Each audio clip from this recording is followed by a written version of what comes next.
M'agradaria saber quina creus que és la clau per aconseguir aquesta interpretació tan natural i en no professionals, més en nens que tenen aquesta innocència, com aquestes ganes de jugar, potser aquesta poca capacitat de concentració fins i tot, i com s'aconsegueix mantenir l'espontaneïtat en un projecte de tant rigor? Sí, aquí el coaching és molt important, no?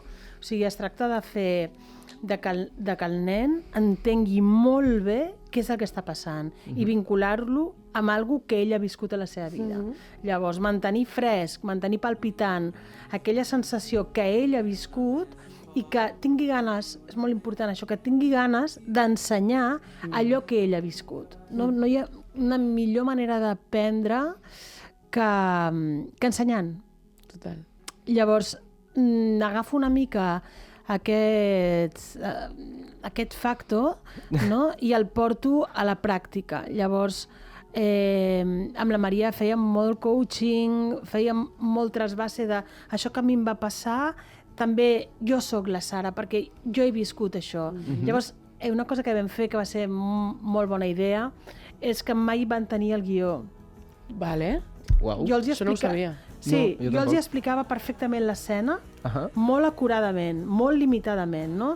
Llavors tu entres i el que li vols dir és, li vols fer entendre que no et pot delatar. I tu, Biel, tens molta por perquè... Llavors la fèiem amb indicacions molt acotades, però eren improvisacions. Fins que arribaven, la repetíem, fins que arribàvem a que l'escena s'assemblés al màxim possible al que hi havia escrit. Buah. Que fort. Sí, jo això no ho sabia. No. Sí, i llavors ells tenien una llibreta on apuntaven els diàlegs que ells havien fet. O sigui, ells mateixos van ser els seus propis guionistes. Exacte. I llavors, al final de tot, Sí. deia, canvia aquesta paraula per aquesta. Per aquesta. Però ja no suposava cap trauma, diguéssim, no? Ala. Perquè ells havien sentit aquelles paraules dins seu, enteneu? I havien treballat amb ells llibertat tenien la absoluta. intenció fortíssima Total. de com volien afectar l'altre, com volien canviar l'altre.